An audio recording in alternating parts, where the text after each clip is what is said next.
দোয়াশের মধ্যে আমরা কেন থাকি? এটা একটা রহস্যজনক, মানে আমার কাছে মনে হয় যে এটা কি ইচ্ছাকৃত ভাবে এড়িয়ে যাওয়া, মানে ইউনুস সরকার যাতে বিব্রত না হয়, এমনকি কোনো সমঝোতা বা আপোষ দুই পক্ষের মধ্যে হয়ে থাকলো। একটা বিষয়ে বেশ আলোচনা চলছে সব, যে বিগত 18 মাসের মধ্যে ইউনুস সরকার তো অনেক কিছুই করছে। পুলিশের পোশাক পরিবর্তন, বাণিজ্য চুক্তি করলো আমেরিকার সাথে। সবচেয়ে এখন আলোচনা হচ্ছে যে হামের টিকা, সেটা না আসার কারণে প্রায় 400 ছড়া গেল। এটার কি কোনো দায় দায়িত্ব আছে কিনা, এই প্রশ্নটা খুব জোরে সোরে হচ্ছে। এমনকি সর্বশেষ ক্রীড়া মন্ত্রণালয়ে দেখলাম যে কেন বাংলাদেশ খেলতে গেল না টি-20 বিশ্বকাপে, সেটার ব্যাপারে একটা কমিটি করছে, তদন্ত কমিটি করছে।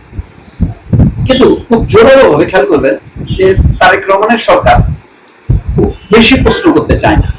বিগত 18 মাসে ইউনুস সরকার কি করলো, এমনকি আমি তো বলবো যে তারা নির্বাচনটাই কেন সময় মতো দিল না, এই রাজনৈতিক প্রশ্নটাও বিএনপির পক্ষ থেকে খুব জোরে সোরে উত্থাপিত হয়।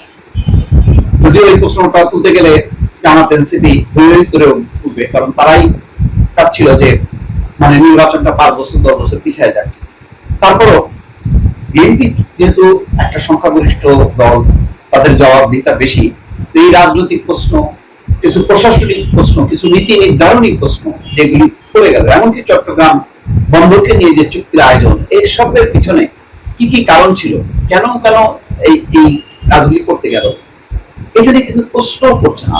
বুঝলাম যে এগুলিতে তারা হয়তো সঠিক, তারা যা যা করছে, মানে হামের যেই কারণ, হামের কারণে যে শিশু মৃত্যু, সেটার কারণ তার স্বাস্থ্য উপদেষ্টা না, বা বাণিজ্য চুক্তির ব্যাপারে সেই বাণিজ্য উপদেষ্টা দায়ী না, সব বুঝতাম। কিন্তু স্পেন করা, মানে কারণ জানতে চাওয়া, ব্যাখ্যা চাওয়া, এটা সরকারও যেমন তাদেরকে জবাবদিহির কাঠগড়ায় মানে দাঁড় করাতে চায় না, তেমনি ইউনুস সরকারেরও বিভিন্ন যে উইং গুলো আছে, তারা তো এখনো দেশে আছে, তারা তো পালা যায়নি। তারা কেন সেগুলোর উত্তরটা দিচ্ছে? আমরা এই বিষয়গুলো কিন্তু একদম মানে অন্ধকারের মধ্যে কিন্তু হাত রাখছি, নিজেরা নিজেরা তর্ক করছি, কিন্তু আমরা কারণ জানতে চাচ্ছি না। কিন্তু কথা হলো যে গণঅভ্যুত্থানের সরকার তারা যেমন জবাব দিতে বাধ্য, তেমনি নির্বাচিত সরকার তাদের কাছ থেকে জানতে চাওয়াটা এবং সেটা পাবলিকলি জানানোটা, এটাও কিন্তু নির্বাচিত সরকারেরও দায়িত্ব। কিন্তু দুই সরকারের কোন সরকারই সেই দায়িত্ব পালন না করে কেন যদি আসছে এই জিনিসটা চেপে যেতে চাচ্ছে।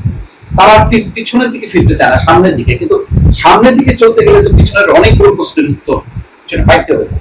দোয়াশের মধ্যে আমরা কেন থাকি?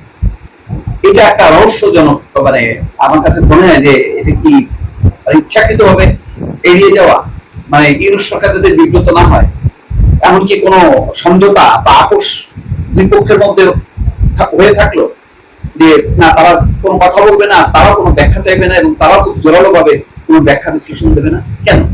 এই প্রশ্নটা কিন্তু অনেকের মধ্যে ঘুরপাক খাচ্ছে। আমিও এই প্রশ্নটা রাখলাম যে কেন ইউনুস সরকার জবাব দেবে না, তারা নিজের থেকেও কেন জবাব দিচ্ছে না, এটা আমার প্রশ্ন থাকে।